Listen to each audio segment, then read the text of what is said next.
Hello guys and welcome back to the channel. Now today I'm going to talk about wah pedals, and it's actually a really interesting topic, I believe, because I find it a little bit strange that every single guitarist probably owns a wah pedal. Like, you'll find a wah pedal on most pedal boards, right? But still, for whatever reason, these effects, they just don't get the love they deserve anymore. Anyways, obviously there's many different types of wahs you can find on the market at the moment. There are the Dunlop CryBabies, there's all the Vox pedals, there are the Morley wahs, so there's a plethora of different models as well. But the ones we are going to talk about are actually the Jen CryBabies. Before I dive into a little bit more detail, I wanted to say that sort of the history of the wah pedals starts in 1966 with Thomas Organ. He was the one who designed the first one, and initially the pedal was supposed to sort of recreate the sound of a muted trumpet. Back then the pedals were used a lot, mainly on like keyboards and organs, and then eventually more and more guitarists started using them.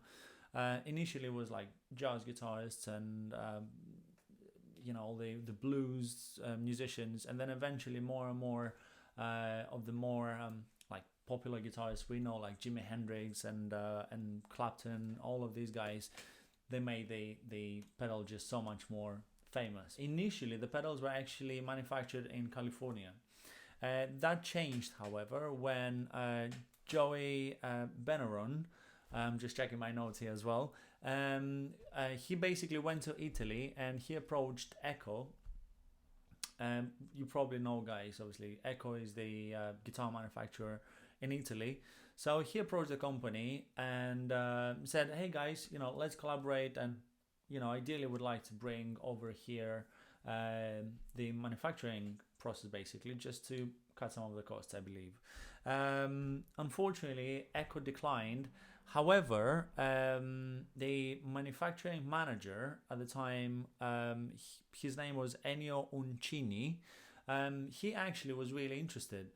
So then Uncini and Benaron, they decided to create a company together. So voila, in 1967, Jen, which is basically the first letter from Joey's name, and then EN, which are the first two letters from Ennio, they decided to make this company together. So that's how we have Jen pedals nowadays.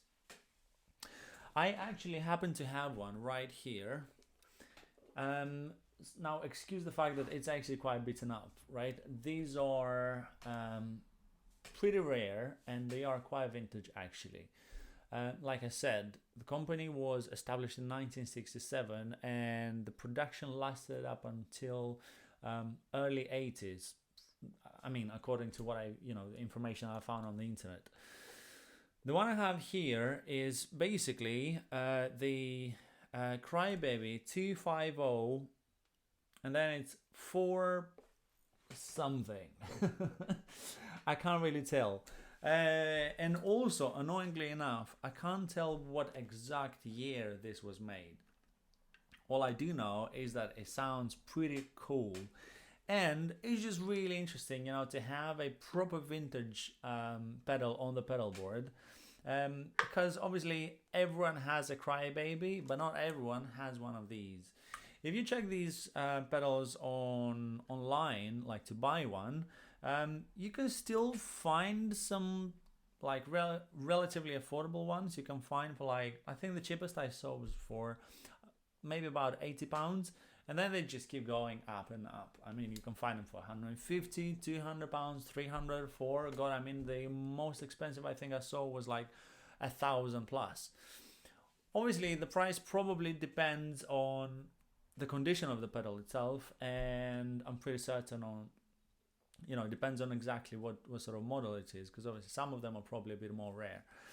I don't know how rare this particular one is. I bought it by coincidence. A few years back I was just looking for an affordable CryBaby, and like most of the times basically I will just search for secondhand effects and instruments, just because I like to have something that's already had a little bit of a history, you know. So then, yeah, I got in touch with this lady, and I can't remember exactly, but I think her son like moved out of the UK and he stopped playing music altogether. So yeah, she just decided to sell all of his gear. Now, I hope he was aware of that, because I would hate it actually if I was his son, her son. But anyways, yeah, this is how I got mine. Obviously, at the beginning of this video, you heard me playing a little bit on the guitar, so yeah, it was like a little bit of an improvisation on obviously this particular pedal. Now my complaint is that it's actually a little bit noisy, it's a little bit squeaky, you know, like if you buy a new one, they're just a little bit more smooth, and you know, this one is just a bit more you know, it's not quite as smooth. However, at the same time, it's got this sort of retro beauty, you know, like the discolored edges and all that kind of stuff, you know. It just adds to this like rock and roll spirit. So that was basically my take on the Jen CryBaby pedals. Now obviously I had to speak out of personal experience. I've owned this pedal for about 5 or 6 years, and honestly I can tell you that they were built to last, and that's why I love to have any products from that era whenever I can, just because, you know, the quality of the build was just on a different level, you know, like you don't get this kind of products nowadays. At the same time, I totally understand that these kind of products, they're just not for everyone. It's like having one of those relic guitars, you know. I know that some people are going to hate it and some others would love it. If you're one of those musicians who's really into these like perfectly pristine and shiny pedals, then obviously this is not going to work for you. On the other hand, if you like something a little bit more, you know, something with a spice, then you should definitely look into it. They're still quite affordable, they sound amazing, and they're going to last for many years to come. So that's pretty much all I have to say for today. Thank you very much for watching once again. If you like these videos, then please click that like button. Subscribe to my channel just so you can get notified whenever I make any new content, and yeah, keep safe. I'll see you next time.